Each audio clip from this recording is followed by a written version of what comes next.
All right, so biomechanical analysis on your running style. From bottom to top, toes to head. We're going to go through exactly what you need to work on. So we zoom in here.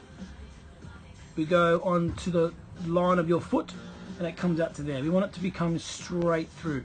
Okay, as you can see at the top, your knee, see that there comes down. That's not straight either.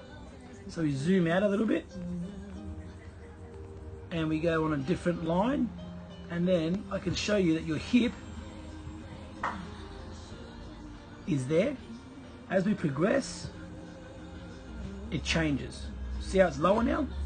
Okay. We want to keep our hips straight. Our knees are got to be the same height. If we can get them the same height as your hips, it's even better. It usually won't get that high, but the higher you get them, the better it is, because then you can lengthen your stride.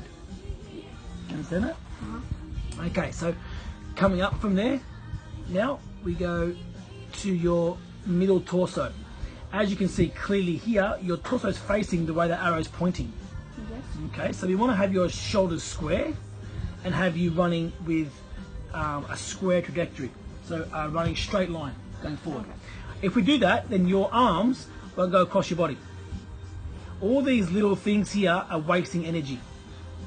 Okay. Okay, so if we can correct these and make your toes hit the ground straight, make your knees track in line with your hips and not be bent. See how one hip's lower, one hip's higher, and have your arms going straight up and down as opposed to across your body. Can you see that one there? Then your energy won't be wasted in that scenario.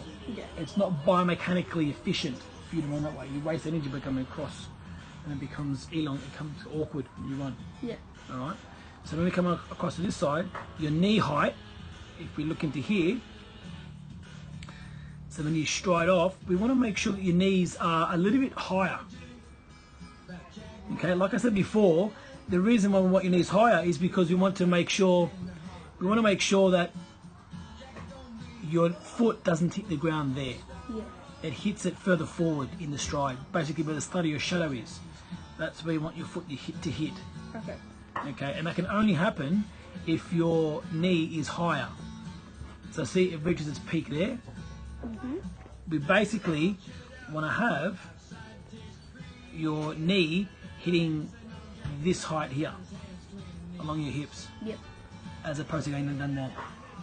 Okay, so you raise your knees, your stride becomes longer. So therefore you cover more distance in each stride.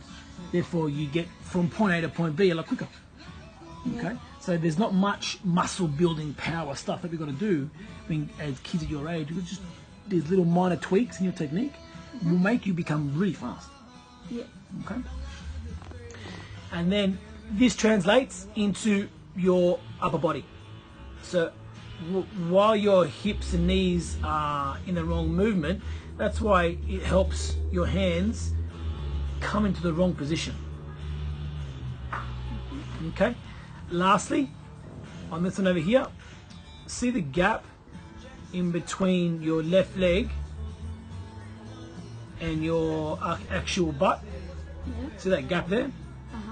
If we can make that gap not exist and have your heel hit your bum, the quickness of your knee drive to go from here to up to here will be a lot quicker. Yeah. And therefore you'll get more propulsion going forward. So the gap needs to be shorter, your knee will get faster going forward, and then your stride will lengthen even more. Right? So when you go home, I want you to look at the video over and over again and revisit it and remember what I'm saying and try and understand what this means physically to your running style out there. Okay. All right? Yeah. And then next week we'll come back and we'll do it again. Okay. All right, we'll do one of these biomechanical analyses every 6 weeks. Yeah. So you get 3 in total. All right, and then we can actually see how you're progressing and how you're not progressing and how we can change it. Yeah?